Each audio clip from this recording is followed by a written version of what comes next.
First of all, I would really like to thank you big time for coming here. This is our first international event, and we really had no idea. Thank you.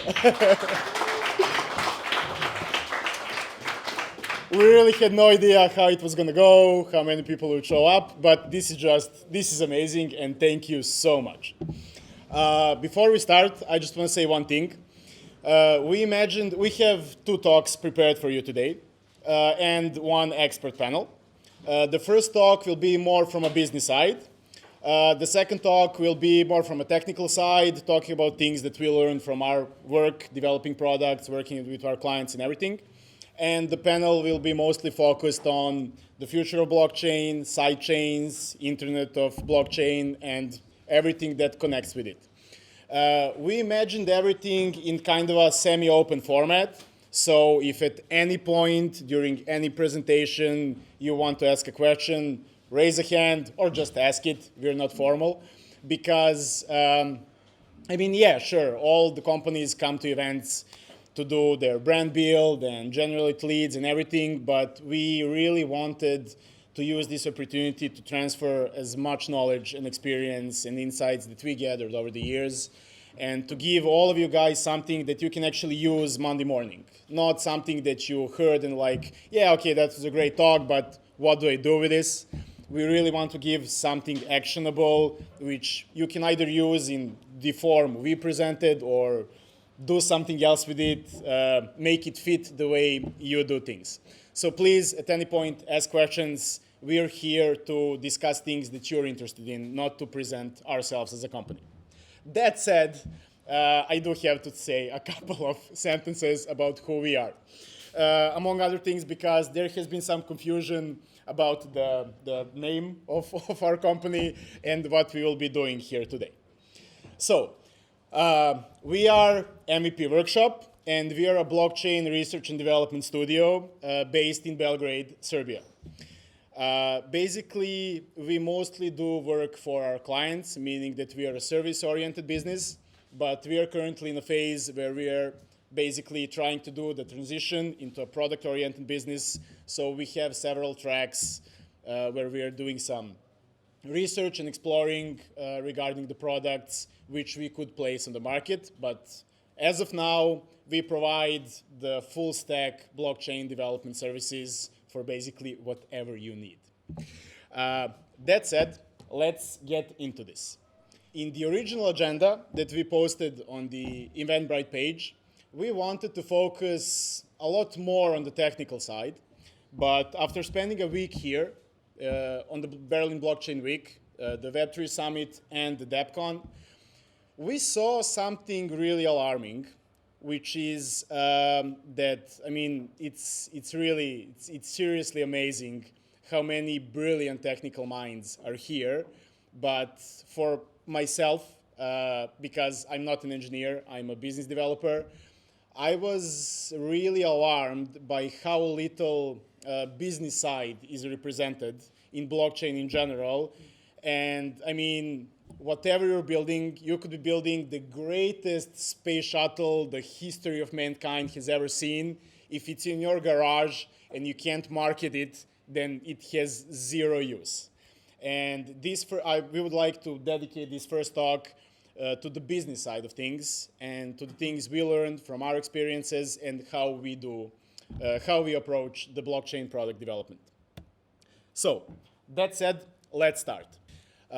Generally, our process is comprised of 3 phases: the define, the build, and the grow phase.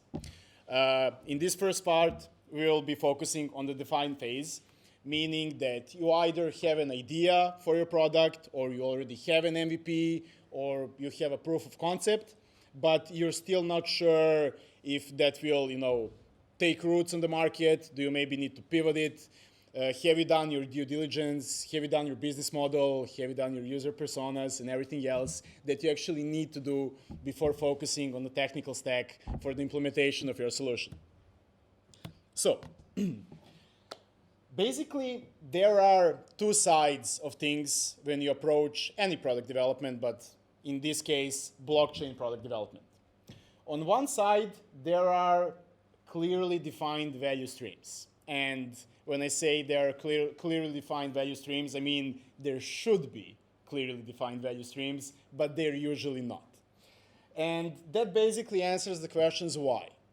What problem are we solving? Why are we building this product? Why are we developing this service? Which pain point are we targeting with the solution we're making? On the other side, we have sustainability in the long term. Because, I mean, we all know how blockchain and crypto markets have been for the past couple of years. We all know how the ICO era, I don't want to curse, but destroyed everything and didn't really do us any favors.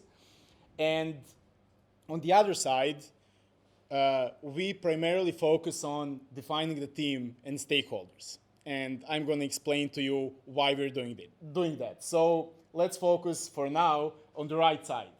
Long-term sustainability and defining the development team and stakeholders.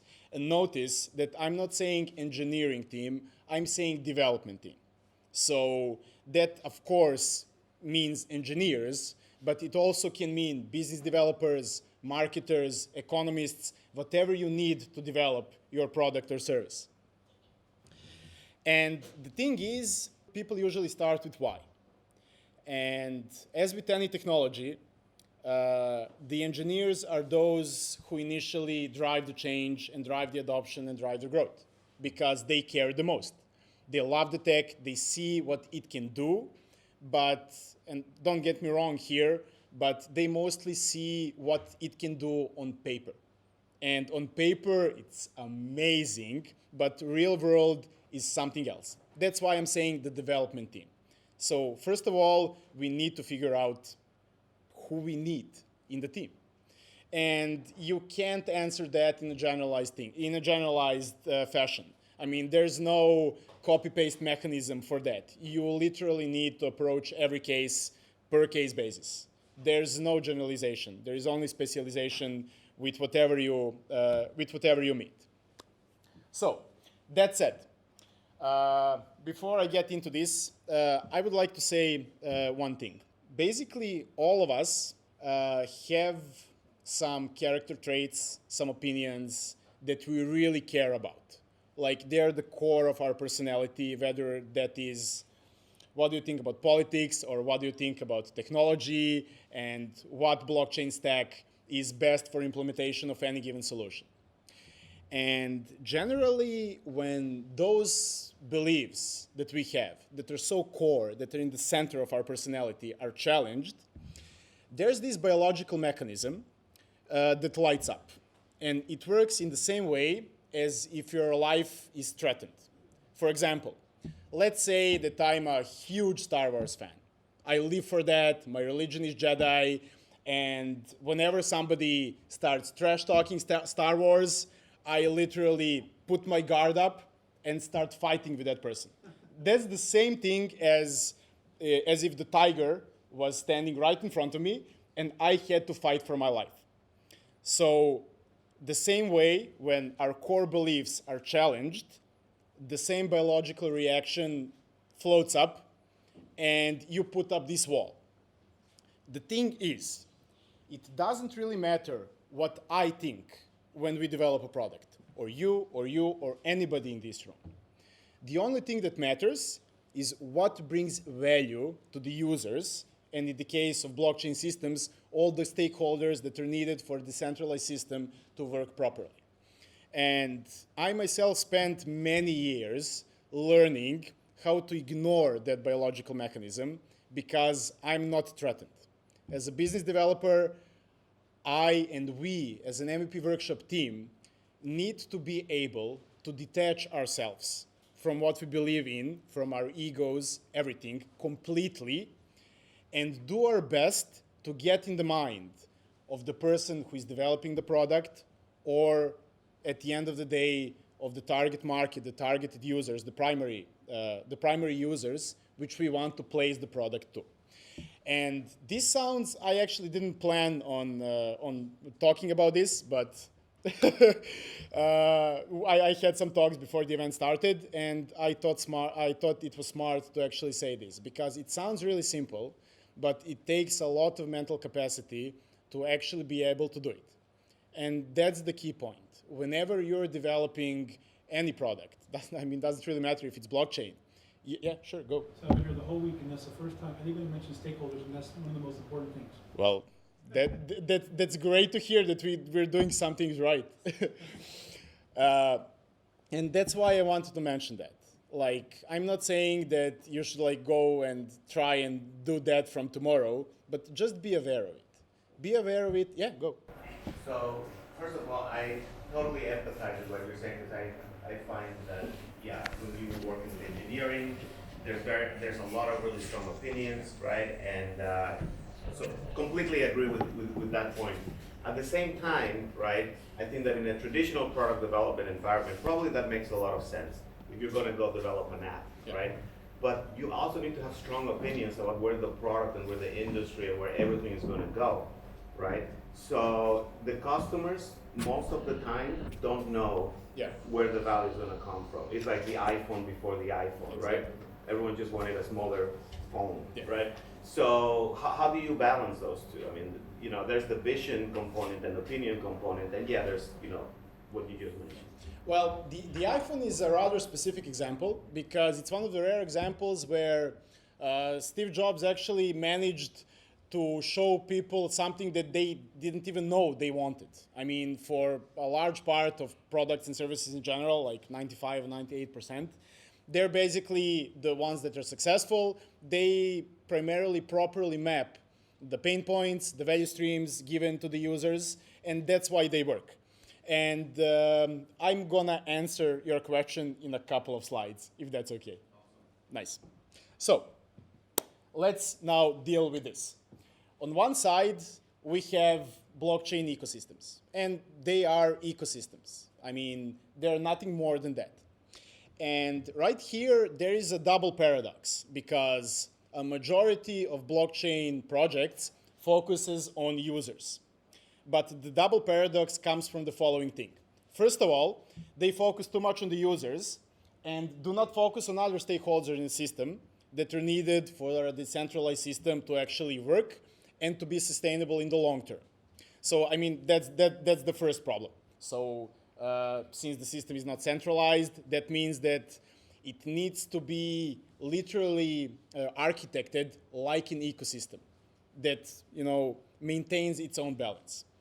The other side of the paradox is what we basically more or less talked about a couple of minutes ago, which is not really trying to understand the user, to get into his head, but trying to teach him, or in most cases, force him to do things in a certain way just because you or him or myself like it or believe like that's the way we should do things. There is no that's the way we should do things when it comes to the technological stack. There is just properly mapping what the general population, which means mass adoption, wants and giving it to them. Like they don't even need to know what's beneath. And we're going to touch up on that in a couple of slides. So, on one side, there is that double paradox. On the other side, there is how we approach things when we work. For example, when we meet up with a client and we start a project, the first thing we do is think about what is the composition of the team that we really need to make this project work. And we're not talking about engineers, meaning who has which technical skills. Of course, we will do that, but a little bit later on. Right now, we need to form a team which can holistically look at the project and make sure that all the holes that exist are fixed or pivoted or plugged or whatever.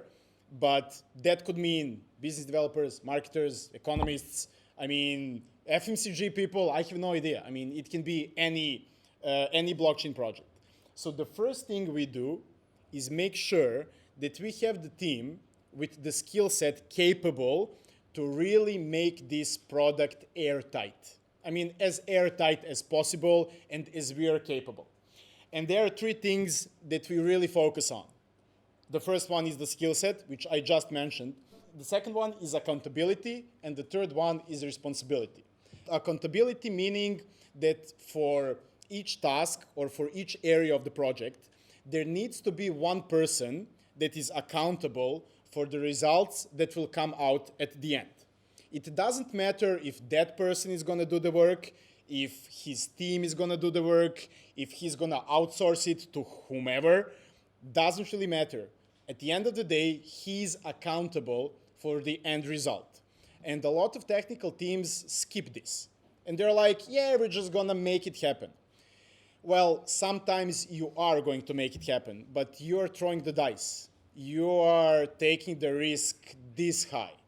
You need to minimize it as much as possible, and you need to know who is accountable for what.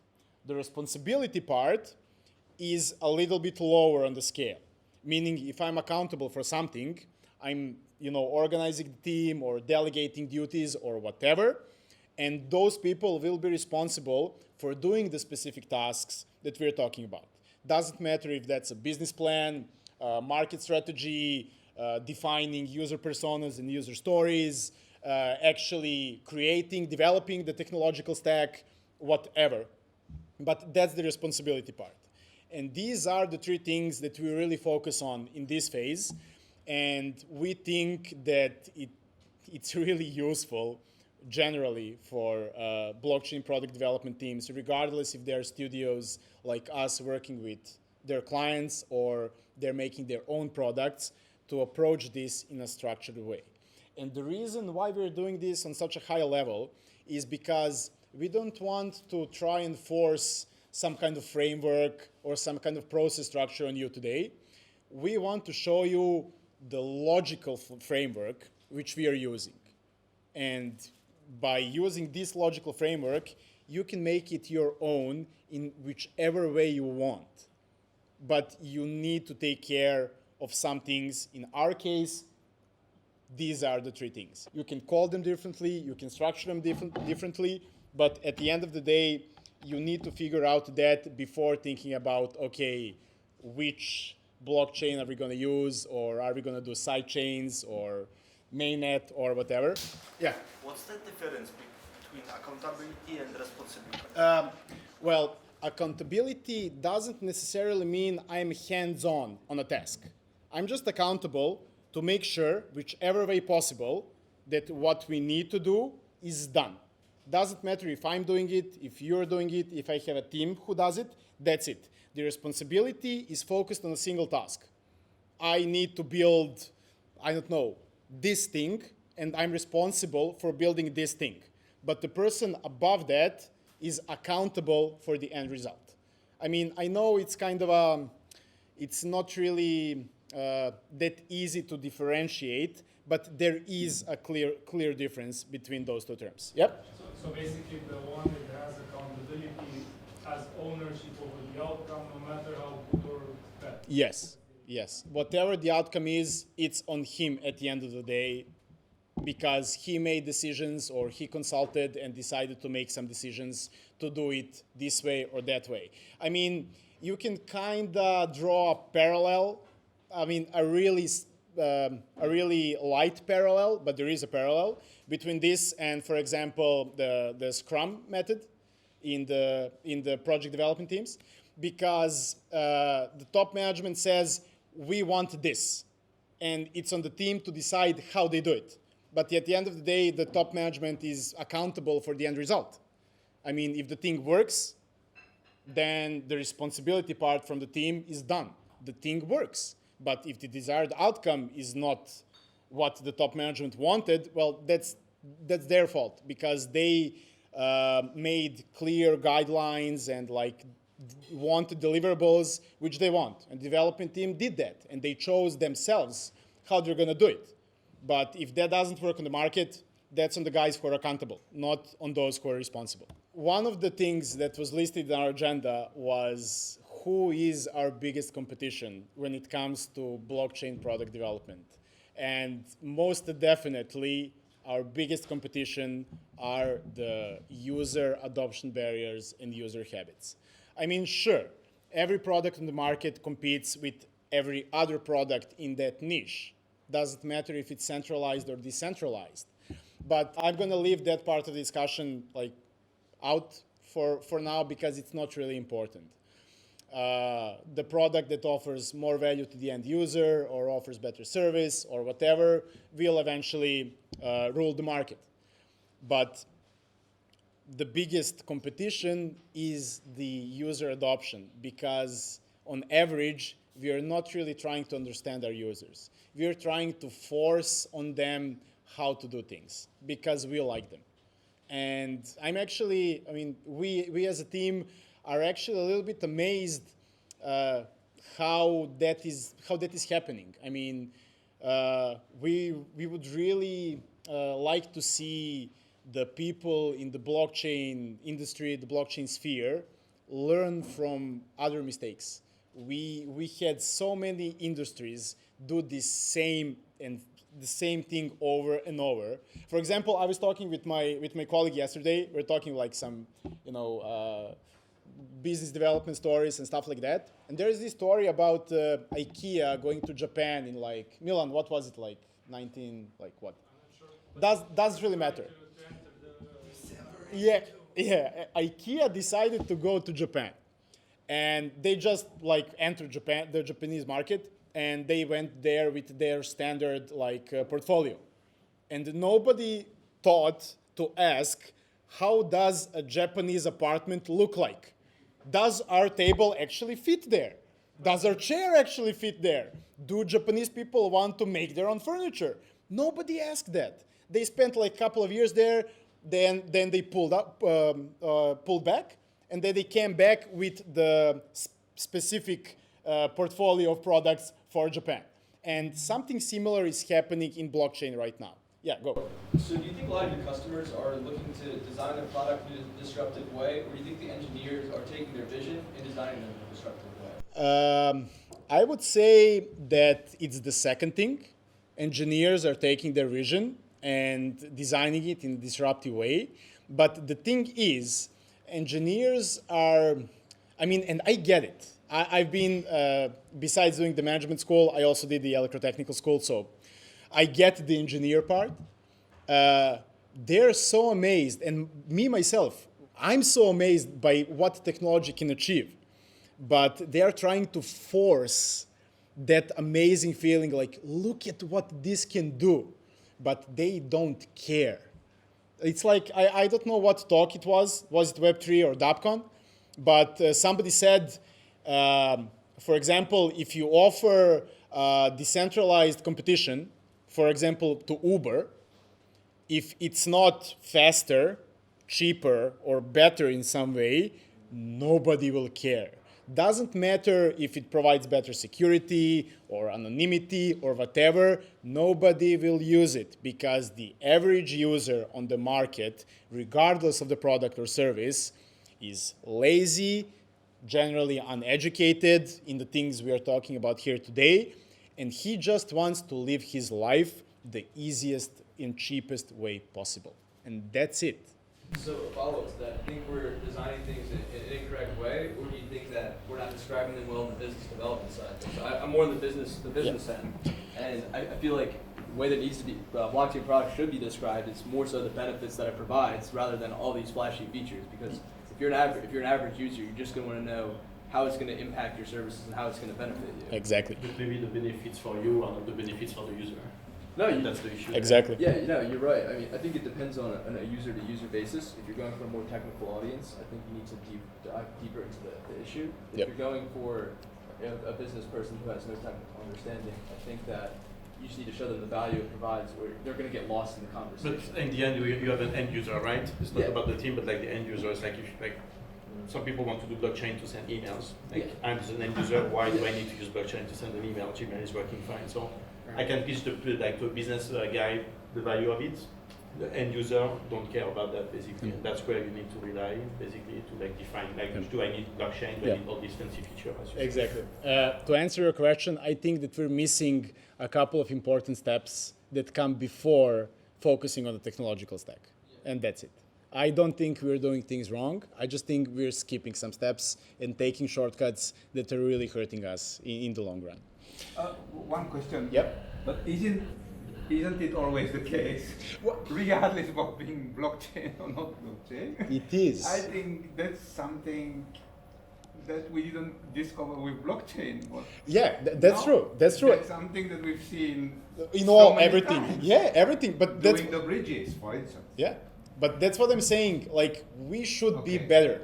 I mean, But sure. will we be, and I continue, well, I don't think this is going to change. Well, I mean, when we were coming here, like driving those electric scooters, which we like that much, we saw on the Berlin Wall there's like this graffiti. A lot of small people doing a lot of small things makes change the world. I mean, that's so motivational that I'm like, eh. But if we approach this in a proper way, that's actually true. I mean, sure, it may start from this room. And maybe you guys will, go back to your lives tomorrow and often or just sometimes, like, remember, like, okay, we talked about this. Let's not skip steps. Let's not take shortcuts which are gonna bite us in the ass. Yeah, I mean, I completely agree, but I mean, we have to try. That's good. Yeah, I mean, that's. I'm just saying that this was in the past. Oh yeah, this was yeah, every Before yeah. technology, before Yeah, definitely. Whatever. Definitely. Completely true. Completely It true. is today. Yep, It will be tomorrow. definitely. The people who can adapt Yeah, will have better results. agreed. I mean, completely agreed, but, we like to, That's good. That's good. yeah, Just yeah, to make- yeah, completely agreed. So, I think we think that the key issue here is with blockchain, and especially with cryptocurrencies. Let's take, for example, a hypothetical transactional crypto, which is actually used to pay for stuff and not like hold for value in the long term. So basically, if I want to pay with regular money, with fiat money, I have my bank, right? They're taking care of everything for me. If I lose my card, just call them, cancel my card. If I want to roll back the transaction, and whatever I want. I have my central bank in my country, which takes care of my fiat currency and takes care that it doesn't lose value or that it's made in a way that suits the country's economy as a whole, which means it benefits me, right? And 100 other things. Right now, if I have a transactional crypto, I have to be all those things. That's impossible, nearly impossible, even for us in this room. And it's completely unfathomable to the people on the street. And people on the street are the mass adoption. They're not us. We are currently in a kind of a bubble. I mean, we're not really relating to those people on the street. I mean, we're changing some of the core paradigms and habits and everything that people have been used to for the past 500 years. And sure, this industry is young and we're making mistakes and we're breaking things and that's all fine. But we need to start doing that less and less because we need to get that if blockchain is truly going to bring a change to the world, like the change we all want to see, the power to the people, the anonymity, the privacy and everything, we need to understand that we're changing things that I don't think have ever been changed or tried to be changed in this way in the human history. And why are we skipping that? Why are we ignoring that? I mean, why are we trying to force feed those people things instead of slowly guiding them into them actually seeing value?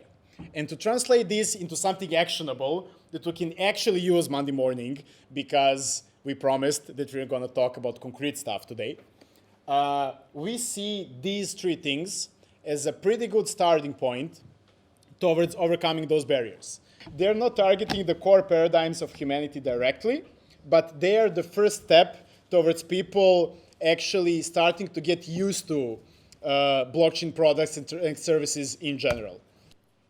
So basically, the first thing, human-centric blockchain design standards. And we're going to cover this in the next two slides. And we actually wrote a pretty decent blog post, at least we think it's decent. We sent it in the first newsletter. We're going to send it again.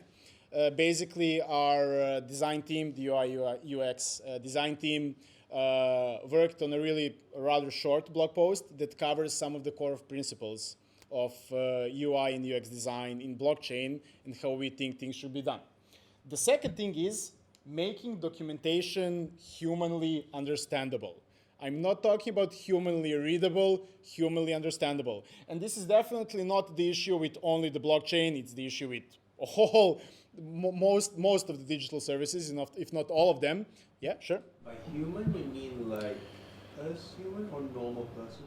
Well, I think when it comes to like terms of service agreements and stuff like that, we're all normal humans because we're not lawyers and we are not trained to interpret the law, which means we are not trained to interpret what the lawyers wrote in terms of service or user agreements or whatever. And I mean, who's going to read something that they don't understand on 30 or 50 or 100 pages? We need to get to the core of that, make it short, simple, understandable, and truthful. Most importantly, truthful. Not to try to hook and sink our users into doing something that we want without them being aware of it, but just taking the terms of service, which are like 50 pages long and completely ununderstandable by everybody here, putting them into like 10 sentences and saying, this will happen, this won't happen, this might happen, and this will happen. And that's it. And if you want to go into the technical things, sure, here's your 50 pages. But let's be upfront about it, because we're going to help people with that. And I think this is something that all of us can actually do, because we're all making products and services. And we can all do that extra step, that extra mile that would make people say, okay, these guys are actually care about me. I mean, and as a business person, that creates loyalty like nothing else. I mean, seeing the company actually going, however small that extra mile is, actually going that extra mile. That's the loyalty thing. It's not free eaters. It's not free hardware wallets. It's not, I mean, that's all for the activations and achieving KPIs and metrics that our VC put on us. This is actually caring about the end users. The third thing is initiatives that educate and build trust on a global scale. I mean, this is not really something that each of us can do unless we are actually a part of some organization or trying to build a startup that is going to be like aiming to become some central authority for saying, okay, this blockchain product is actually truthful and honest and they do the things that they say they do. These guys are scamming you in this way or that way or whatever. But I think the number 2 and number 3 kind of go together, because being truthful to the users is that extra mile. Now, let's focus on the first thing, which is human-centric blockchain design standards. I have 2 really short examples. We're going to send a newsletter if you guys, another one, if you guys want to read our blog post, go ahead. I think there's going to be some examples that you can actually use in your UX and UI design. For example, seed phrase and key store files. I mean, how many apps have these 2 terms in them? I mean, if I say over 90%, would I be right? Yeah, I mean, why not use recovery phrase and recovery key? Because these 2 phrases sound a lot cooler and a lot more like, this is so amazing, but the end user doesn't care, he doesn't understand what he doesn't understand, he's scared of, right? And why not just do recovery phrase and recovery key? Who cares what's beneath? Who cares what technology is beneath when we're talking about the user? Yeah, go. What about just having a normal line system that handles the key pairs? Or that. I mean, yeah, that's like, why not? Why are we doing, I think this is not. There's another example, mnemonic phrase. I mean, yeah, sure, I love the term because it describes something that really works. But why? I mean, how are you going to explain mnemonic phrase to a guy? I mean, there's just no way. And we have no idea why people are still pushing that. Either because we haven't thought about that, or we're like, this is so awesome, or this will make us different in the market. this is not the differentiation point you should be aiming for. It's something else. And another example is like display only the information that actually provides value to the user and with which he can actually do something. I mean, if you look at the don't, this is fucking scary. And I mean, this is scary even for me. I mean, I have to spend a lot of mental capacity and time to be like, okay, I get what's happening and I get what's going on. Just give him the information he needs and he can use, and that's it. Don't go further than that. So, when we work with a client, I mean, this is also a little bit paradoxical, but the first thing we ask is, do you actually need blockchain? And when I say the first thing that we ask, means the first thing that we analyze, because we have formed a team that can analyze the product properly and see what we need to do. And we always start with, do you actually need blockchain? And we've had several clients where we found out that they don't actually need blockchain. I mean, and I'm not talking about the cases, okay, I want to do blockchain because I need money from a VC. That's fine. If that's your goal, we'll do the blockchain and we'll make it work somehow and you'll get your money because he has a clear goal. I want money from the VC. Okay, fine. I mean, there are other problems stemming from that, but that doesn't matter right now. We forwarded several of our clients over time to our partners, which are not blockchain development studios and companies, because they don't need blockchain. And that's completely okay. I mean, why should we force blockchain? That's counterproductive for what we as a community are trying to do. And I believe that all the people in this room agree with that statement. If you do need blockchain, in what form and what capacity? There are teams and engineers that force this technology or that technology. Our approach, and the approach that we would like to see more and more in the industry in general, is choose the right tools for the job.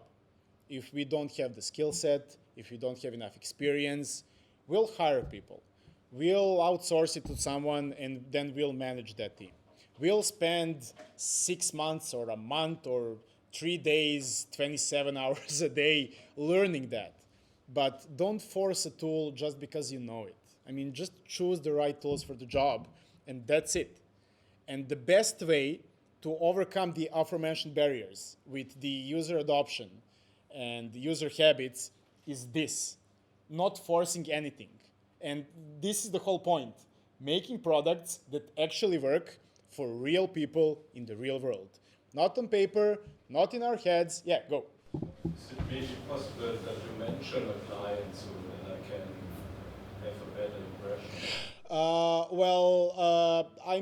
I'm not really going to mention the concrete examples, but let's say that the two of our biggest clients right now, which we are really successfully working and making amazing products, are the Swarm Fund and the Celsius Network. So for them, working with them for the past couple of years, I think we've been working with Celsius for almost 2 years, right? Swarm more. Swarm a little bit less, right? We learned so much. And the thing is that they understood what we're trying to do. We're not doing the man-hour engineer thing, and we're not doing this guy will develop your product because this guy has like an amazing CV and you trust that guy. You trust the process. And that's it. Because we will figure out who we need, what technology stack we need, in what form, and we will make it happen. And we learned so much working with them because we built that trust and we actually worked as a team. We honestly, I mean, it pains us, even if it's not our product or service, it pains us to not do it properly. To make it just to get paid from the client or just to get money from the VC. We want products that are healthy and sustainable in the long term. And I think that Celsius and Swarm for us are so far the two best examples of how we actually made it work. And in the case of Swarm Fund, it's an STO platform, like providing tokenization services for your projects, and in the form of in the case of the Celsius network, I mean it's a crypto lending platform with a lot of users that are actually using it. They see the value and they're doing it every single day because we did it in a way that actually provides them concrete value, not just for show or for PR or for paid articles in the Forbes. I mean, screw that.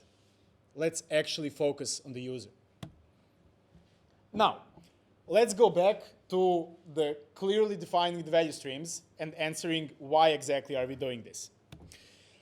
So basically, we found out that in our processes, we had a lot of trouble finding the tools that will enable us to do the business development and scoping and everything work, because most of the tools, not most, all of the tools are centralized.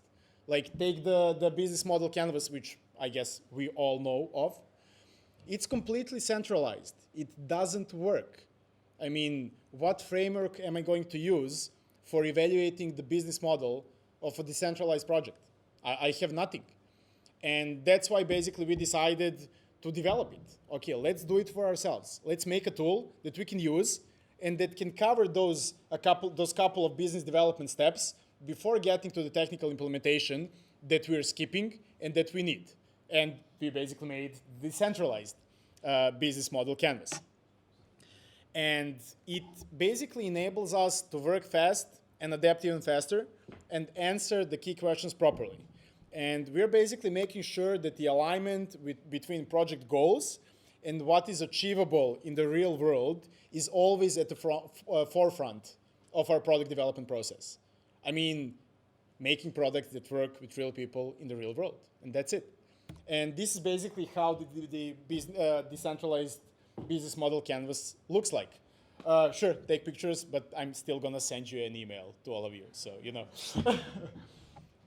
The first thing, user customer segments. And maybe all of you can tell me by, either from your work or from talking with your colleagues, how many times have you actually seen blockchain projects focus on user or customer segments? Defining the user persona, creating a user story, not the user flow in the app, the user story, which doesn't have anything to do with the technology. Next thing, of course, the core value proposition. Not this will grant you privacy because you have 750 decentralized nodes or master nodes or whatever, but like dealing with the terms from the real world, not going into the technical side. Next, the concrete proposed solution, of course, again, from the business side, regardless of the technical side. Reaching trust. I don't think that we need to get too much into reaching trust because naturally trust is a prerequisite for a decentralized system without a central authority that will provide and enable trust for the whole system. Validator incentive. We touch up again on that thing with the stakeholders. Sure, we need to focus on the users. What about the stakeholders? What about the validators? What about the oracles? What about the masternode owners? I mean, this is not a centralized system which can provide value or money or whatever to everybody so they can be happy. The system needs to be designed in a way that it naturally reaches some form of balance at some point. And I mean, yeah, most blockchain projects aim for that, but I'm not sure that they're achieving it. Sure, a lot of them need a lot more time to get there, and there are some serious technical limitations to blockchain right now. The cost, the privacy and everything, but technical side will get there. I'm not worried about the technical side. I'm worried about the damage that is being done when we are not taking care enough of the business side of things before going into the technical side.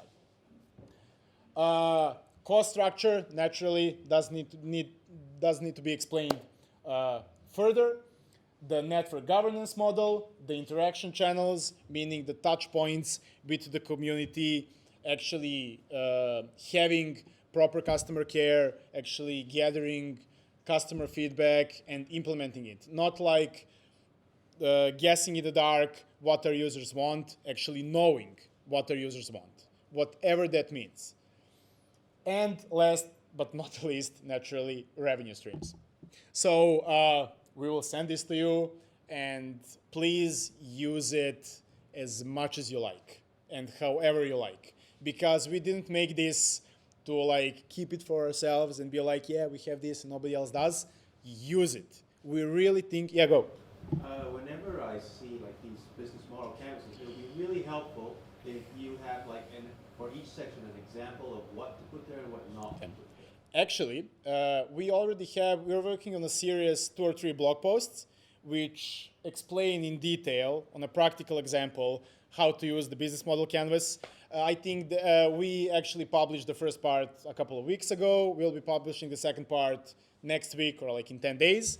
So this will be accompanied by something that actually shows you a practical example of what to write here and what to do with this. So no worries, we got you covered. Now, the next step in this whole process is to gather all the possible facts pertaining to the product market mix matrix that we are evaluating.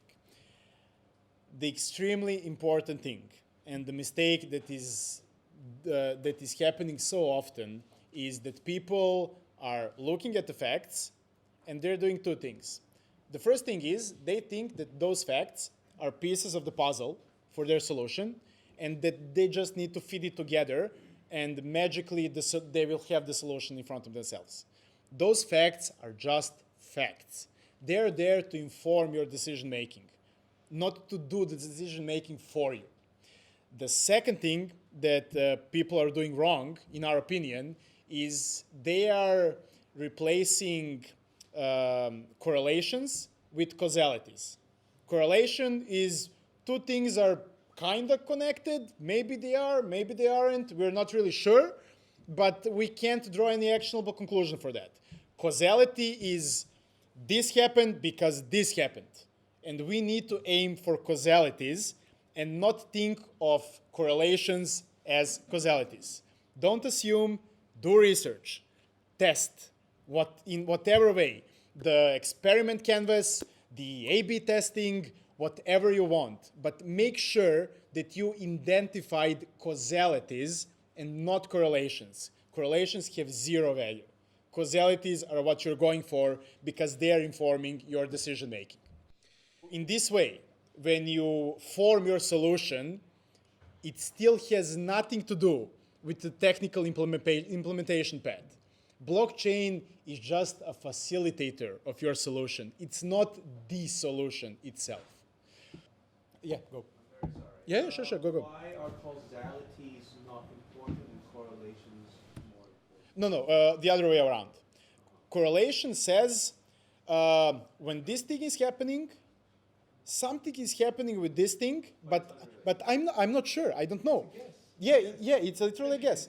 Yeah, maybe it is, maybe it isn't, maybe there is some connection, but maybe there are like 100 steps in between that are leading from this happening to this happening. Causality is this happened because this, and this happened. It's a clear connection, a clear logical connection, and that's it. There's no going away from it. Correlation is just, an educated guess. Avocado price correlated with the Bitcoin price or whatever that was the latest. For example. So like end-to-end response time, you look at the network component, the server component. Exactly. Basically, this is another part of the decentralized business model canvas. And 2 really important things that we also think should be done before every technical implementation starts. The centralization versus decentralization trade-off. Jobs to be done, which are focused on the user and their needs and the value we are offering to him. The decentralization opportunity, meaning not forcing the decentralization just because we want something decentralized, but seeing how can decentralization actually bring value here. Decentralization downside, because everything in life has 2 sides.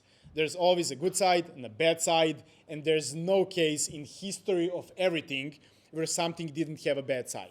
So please always be aware that there's always a downside to something.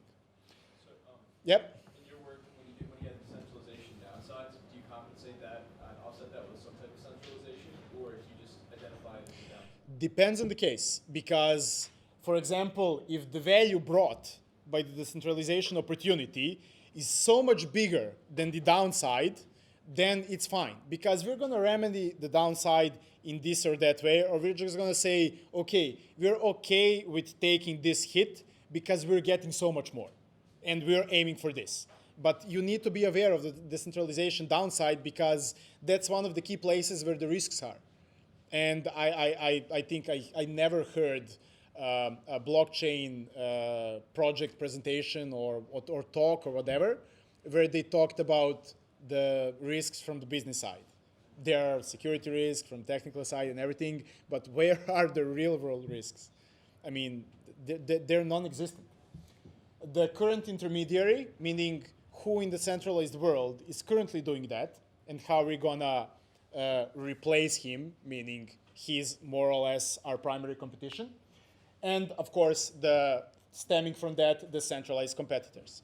The other important thing are the risky assumptions, because we always need, however much research we do or don't do, we always need to make some assumptions. We need to assume things, and we want to be as informed as possible when we do.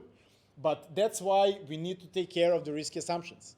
I mean, we need to, everything that we assume, the educated guesses, we need to evaluate and see what is the possibility of us being wrong, what is the impact of us being wrong, what is the total risk level, and probably most importantly, what tests or metrics or KPIs or whatever are we going to use to measure this?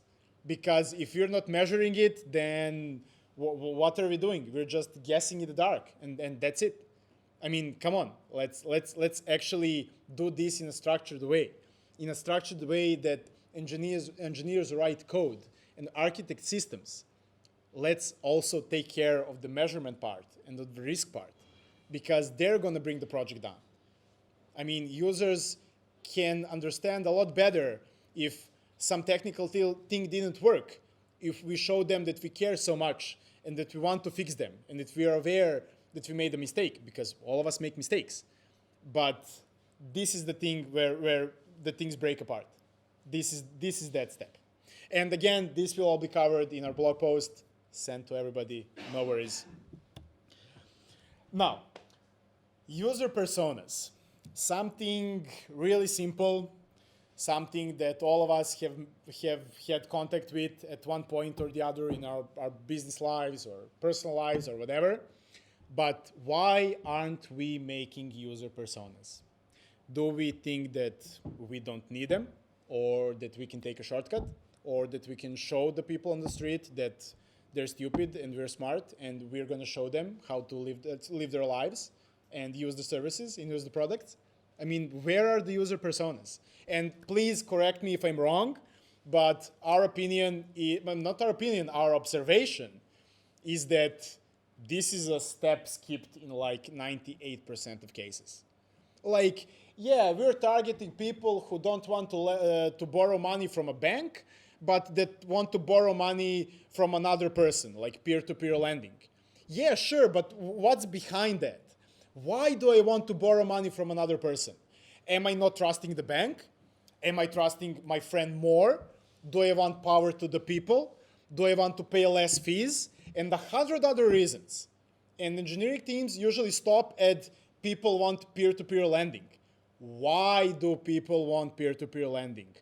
Who cares about this? Why do they care about this? I mean, again, don't get me wrong, a really simple thing in a business school, but we're not seeing it in the engineering community. And that's why we also think that we need a lot more business developers in the blockchain space, which are in line with the engineers. Not trying to, do their thing, but literally just expanding that vertical with the steps that we're missing right now. Let's look at like the motivations, the core needs, the pain points, the core reasons why does a person want peer-to-peer lending, and not just stop at he wants peer-to-peer lending. Because when we know why he wants it, then we can properly create a user persona around it. And then we can properly create user personas around all the stakeholders in the system. It's, for example, a project, a peer-to-peer lending platform can have 5 different user personas. One person just wants to borrow money with less fees. One person wants to earn interest on the money he borrowed to someone else.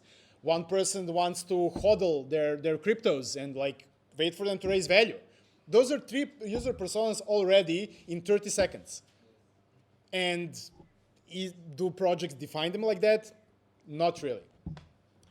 After doing the user personas, we translate that into user flows, and we deal with the low fidelity design, and that is the base for the minimum viable product.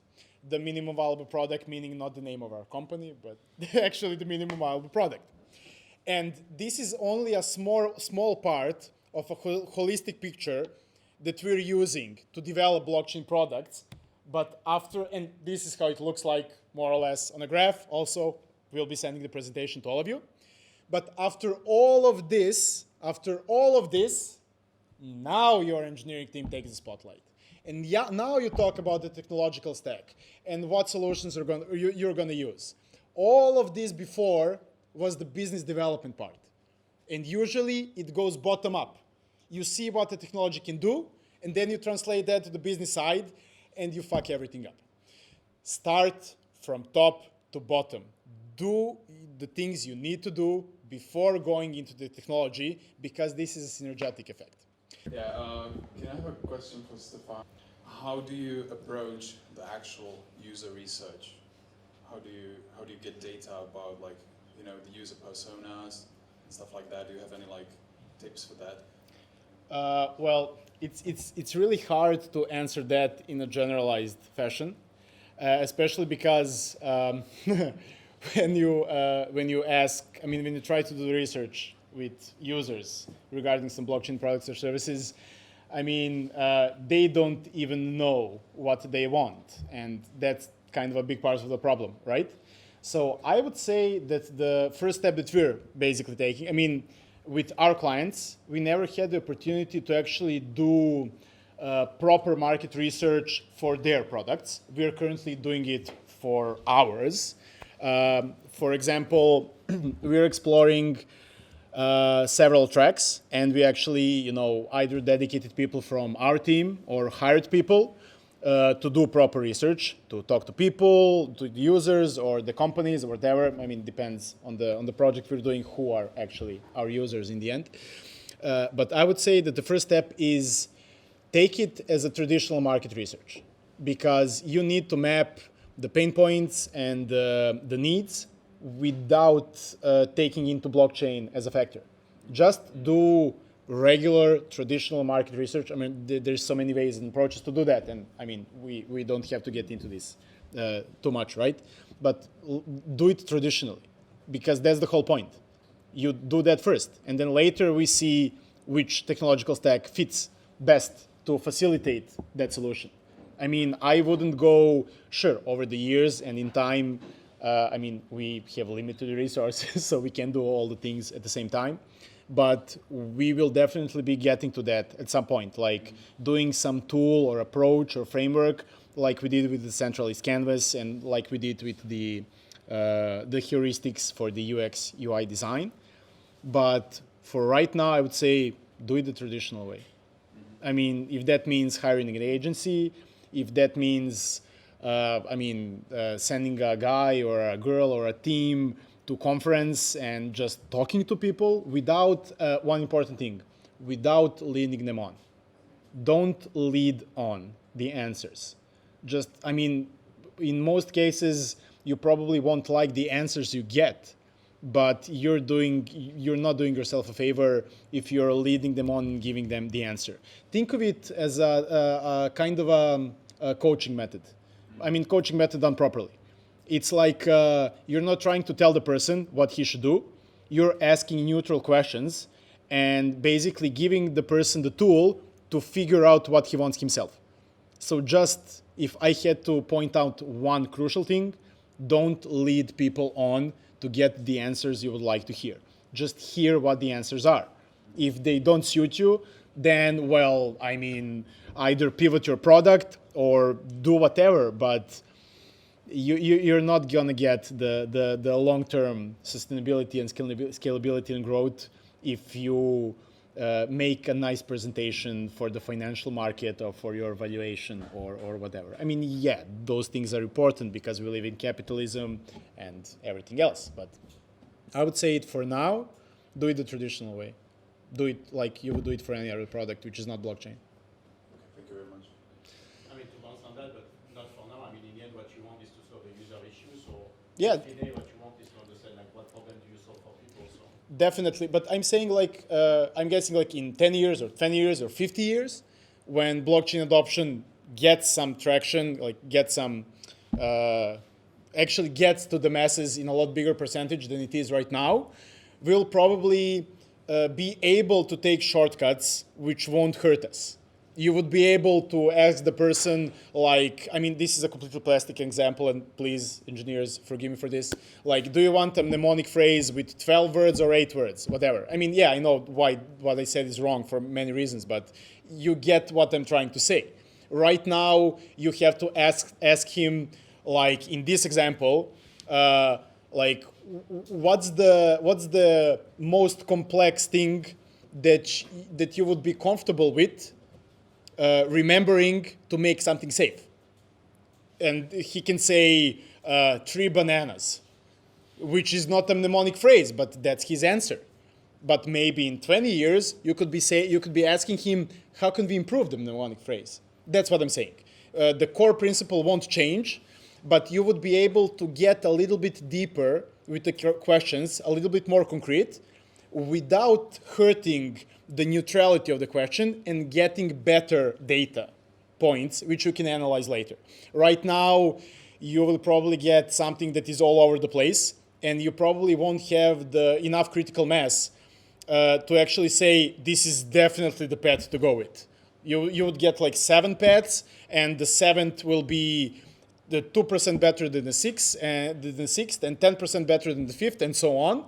So that's not like an obvious choice. And you can still do like, yeah, well, let's not go with 7 for that reason. Let's go with 6 because the trade-off is better because of this and that or whatever. But you get what I'm saying. We're always going to start from the traditional way because that moment doesn't have anything to do with the tech. But yeah, I'm going. I mean, come on, the panel guys. But I hope I answered your question in the proper way. Yeah. Thank you so much for listening to me for an hour.